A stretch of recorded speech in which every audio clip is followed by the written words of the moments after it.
Our final question concerns the enigmatic genius of Robert E. Lee. Listen. Hi, Dinesh. I just listened to your episode 129, in which you stated that you thought that Robert E. Lee was one of the best generals of all time. I wanted to bring your attention to a book called Lost Victories, The Military Genius of Stonewall Jackson by Bevan Alexander. He makes a compelling argument that Stonewall Jackson, while he was in the Shenandoah campaign, he separately fought 3 different Union armies and defeated all 3 of them. And then he joined Robert E. Lee's staff, and Robert E. Lee wasn't doing too good before that, but he was really impressed with Stonewall Jackson and listened to his counsel and followed his advice, and that's where all the victories came from.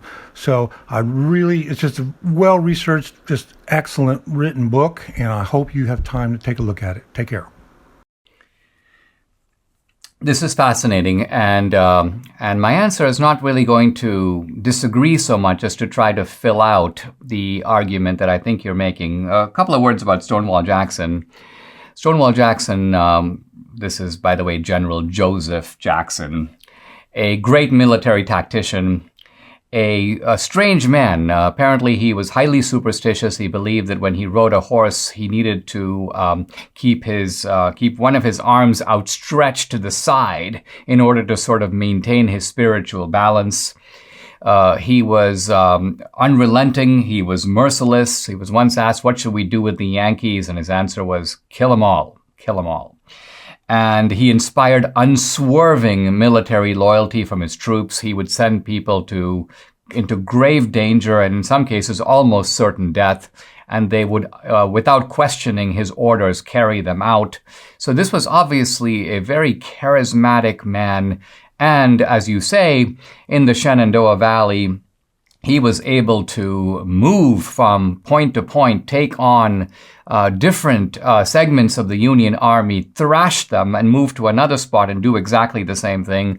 And you're also right that Robert E. Lee saw him as indispensable. When Stonewall Jackson was eventually killed, I believe Robert E. Lee said literally something to the effect of, I've lost my right arm. So all of this, I think, is true. And it raises the question of where then is the military genius of Robert E. Lee? Well, part of it is you actually pointed it out yourself when you said that Lee recognized the tactical wisdom of Stonewall Jackson. Remember, that's part of what a general does, right? Part of what made Eisenhower a good general was Eisenhower recognized, for example, at a time when many people were ridiculing Patton. They thought Patton was crazy. Patton was out of control. Let's rein Patton in. Eisenhower was like, no, this is a guy who knows how to kill the Nazis. And so what Eisenhower did was he deployed Patton to maximum effect. Having mentioned Patton, I think I would compare Robert E. Lee to the great German general Erwin Rommel. Rommel was obviously fighting on the wrong side, on a bad side, and I would say that Rommel was a good man who fought in a bad cause. Same with Robert E. Lee. He was a good man who was fighting in a bad cause. Now, Robert E. Lee wasn't fighting to defend slavery. He was actually opposed to slavery. He inherited some slaves on his wife's side, but he wasn't a plantation guy. In fact, his whole career was in the military. He went to West Point. He became a big star at West Point. Lincoln offered him the command of the Union Army, which he turned down.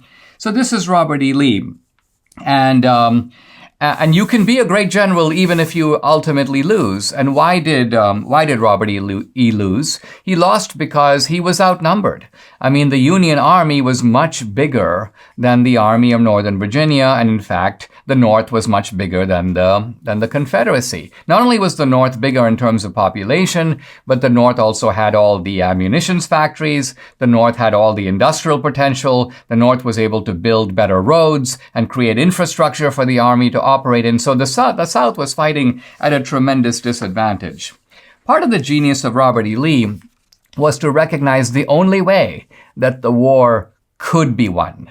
Now, for a lot of the Confederate leaders, Jefferson Davis primary among them, they were hoping that the way that the South could prevail is that Britain and the European powers would come and fight or join and support the Southern side. And of course, Britain was dependent on Southern cotton. The textile mills of Manchester ran on Confederate cotton. And so Britain had an economic interest in supporting the South, but there had just been a huge anti-slavery movement in Britain. Britain had abolished the slave trade. It was very difficult for Britain to side with a side, in this case the South, that was seen as the side championing slavery. So this is really what kept the British out of the war. Now, Robert E. Lee knew this. He knew that the South was not going to get the support of Europe, and the only way to win the war was actually to divide the North. Robert E. Lee was counting on Democrats in the North to undercut Lincoln and ultimately to defeat Lincoln in the 1864 election. And you know what? They almost did. They almost did, to the point where Lincoln himself was virtually convinced he was going to lose the election. And it was only huge military victories in Atlanta by Grant and by Sherman that turned the tide of the war, turned the tide of public opinion. Lincoln was reelected, and that sealed the fate of the Confederacy. But Robert E. Lee knew that if I can somehow pry the North into two, if I can somehow break the will of the North. This, by the way, is why Robert E. Lee was constantly planning campaigns. I'm going to invade Maryland. I'm going to invade Pennsylvania. I'm going to bring the war to the North, because he knew that in the end, wars are won not just by the proportion of actual force on the two sides, but by the proportion of actual force multiplied by that unknown factor, that X factor, which is military will. And Lee's strategy was to try to undermine the will of the North, and in doing so, give the South its only chance, maybe a fragile chance, what turned out to be ultimately an ephemeral chance that evaporated at Gettysburg, evaporated with Lincoln's victory in 1864. But the genius of Robert E. Lee is that even though he failed, he saw a path to victory, and he tried.